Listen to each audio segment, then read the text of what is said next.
नमस्कार, आप देख रहे हैं संभाग पोस्ट न्यूज। आइए करते हैं खबरों की शुरुआत।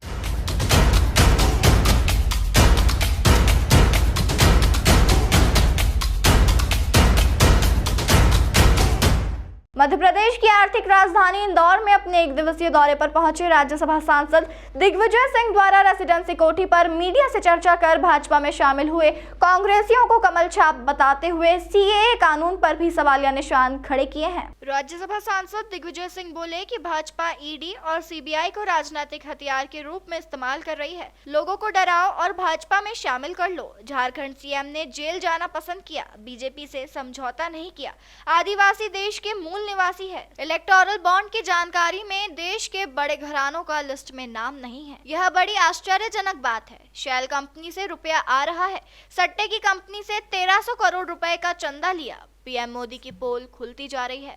ईवीएम धोखा है। आम भारतीय के मतों की चोरी हो रही है। आचार संहिता लगते ही बीजेपी में विस्फोट होगा। कई नेता डरे हुए हैं, उनका डर दूर होगा। कांग्रेसियों के बीजेपी में शामिल होने पर बोले फूल छाप और कायर ही बीजेपी में जा रहे हैं। भारत की नागरिकता के लिए कानून बना हुआ है, सीएए की आवश्यकता ही नहीं है। 2019 में कानून लाए तो 5 साल क्यों लगे नियम बनाने में? सिर्फ लोगों को मूर्ख बना रहे हैं। हमारे पास लोकसभा चुनाव लड़ने के लिए कई लोग हैं, उन्हें चुनने में दिक्कत आ रही है। 18 मार्च को हमारी सीडब्ल्यूसी की बैठक है, उसमें प्रत्याशी तय होंगे। खुद के चुनाव लड़ने के सवाल पर बोले कि मैं सड़क का कांग्रेसी कार्यकर्ता हूं, जो पार्टी आदेश देगी वो करूंगा। मैं प्रत्याशी चयन में कहीं हस्तक्षेप नहीं करता, हमारी सीडब्ल्यूसी कमेटी ही तय करती है। जातिगत जनगणना होने की भी बात कही। बोले जिनकी जितनी आबादी उतनी ही हिस्सेदारी होनी चाहिए। हमारी पार्टी के वरिष्ठ नेता श्री चंद्रबाबू शेखर जी, जो कि इंदौर के विकास में उनका विशेष योगदान रहा है हमेशा से, और छात्र जीवन से राजनीति शुरुआत करते हुए वे आपकी बिरादरी की पत्रकारिता भी उन्होंने की। आज उनके दाह संस्कार में मैं शामिल हुआ था। मेरे उनके पारिवारिक रिश्ते थे और वो एक व्यक्ति ऐसे थे जो इंदौर के रहते हुए भी और सत्ता में रहते हुए भी उन्होंने संपत्ति अर्जित नहीं की। जो छोटे मोटे कॉरपोरेटर संपत्ति अर्जित कर लेते हैं वो भी उन्होंने नहीं की, जबकि मिनिस्टर रहे और हमेशा से सत्ता गलियारों में एक बहुत प्रमुख रूप से वे हमारे नेता रहे। आज हमारे बीच में नहीं है, उनके प्रति मेरी विनम्र श्रद्धांजलि। साथियों, मोदी जी कहते थे ना खाऊंगा ना खाने दूंगा। ये भी उन्होंने कहा था कि मैंने सारी शेल कंपनीज बंद कर दी और ईडी आईटी के छापे काला धन के खिलाफ उन्होंने कार्रवाई करने का वादा किया था। विदेशों से काला धन लाएंगे, नहीं आया, और अधिक काला धन देश के बाहर चला गया। अब ईडी आईटी का एक राजनीतिक हथियार उनके हाथ में है। अपने विरोधियों के खिलाफ उसका उपयोग हो रहा है। ईडी आईटी सीबीआई के छापे डलवाओ, उनको डराओ धमकाओ और भाजपा में शामिल कर लो। जैसे ही भाजपा में शामिल होते सारे केस समाप्त।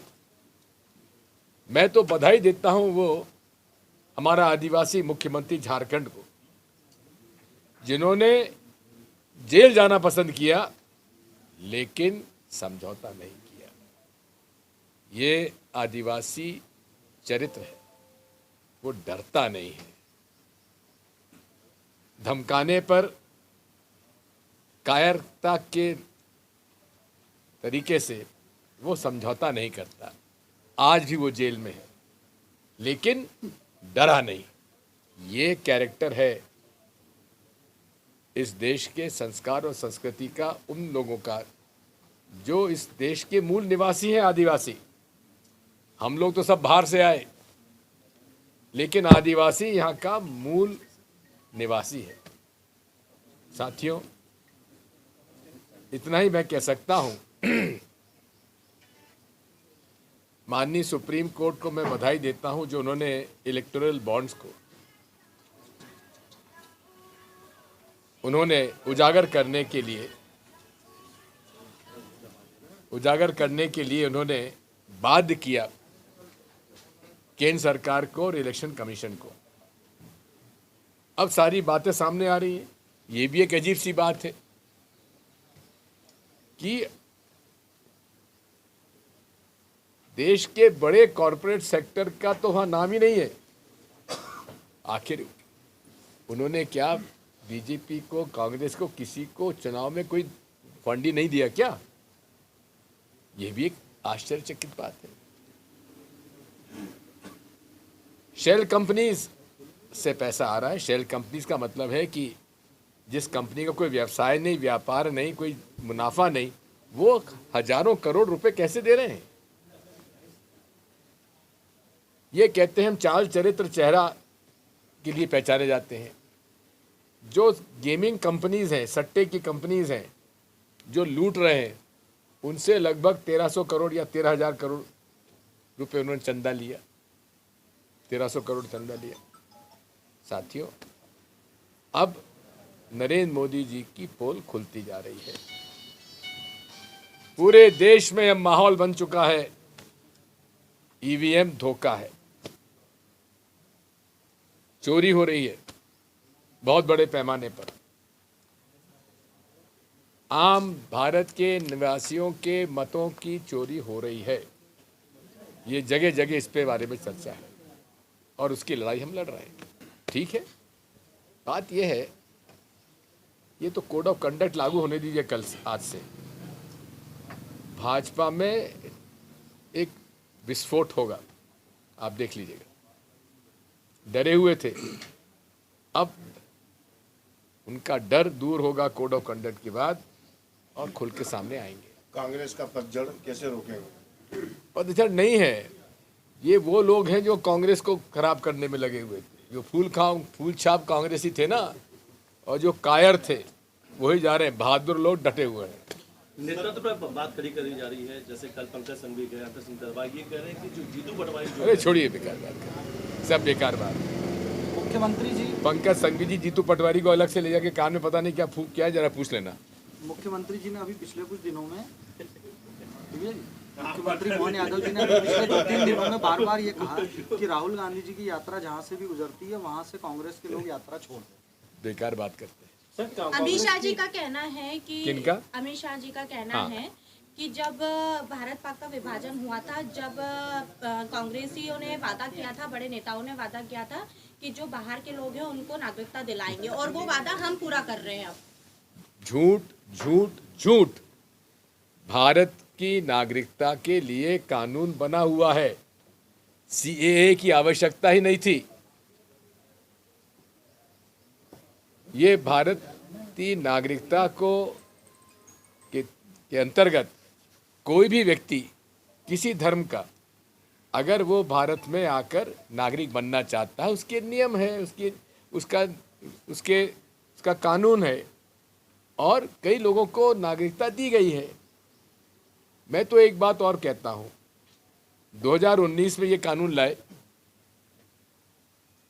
इनको 5 साल क्यों लगे नियम बनाने में? अरे नियम तो पहले से थे, वही इन्होंने अडॉप्ट कर लिए। यहाँ पर जो इंडियन सिटीजन एक्ट का के नियम थे वो इन्होंने अडॉप्ट कर लिए। अब कौन सी नई बात आई है? ये केवल लोगों को मूर्ख बना रहे हैं। भाजपा का आरोप है कि कांग्रेस चुनाव लड़ने के लिए नेता नहीं इसलिए सूची में दे दी होगी। बात यह है, हमारे पास मुसीबत है कि इतने लोग तैयार हो रहे हैं कि हमको उनको चयन करने में दिक्कत आ रही है। आज सूची जारी होगी सर? 18 तारीख को हमारी सेंट्रल इलेक्शन कमेटी की श्रीमान, मीटिंग। सीए का मामला अमेरिका ने भी इस पर हस्तक्षेप दखल दिया है। उन्होंने कहा, विरोध भी जताया, और भारत सरकार ने अमेरिका को जवाब दिया कि वो पहले अपना मामला देखें हमारे ये मुद्दा ही नहीं है, हाँ। ये मुद्दा ही नहीं है। नागरिकता का मुद्दा तो बेमतलब बनाया जा रहा है, क्योंकि नागरिकता का कानून तो पुराना है और उसके तहत जो अहर्ताएं थी, जो नियम था, उसका पालन करो, नागरिकता मिल जाती थी।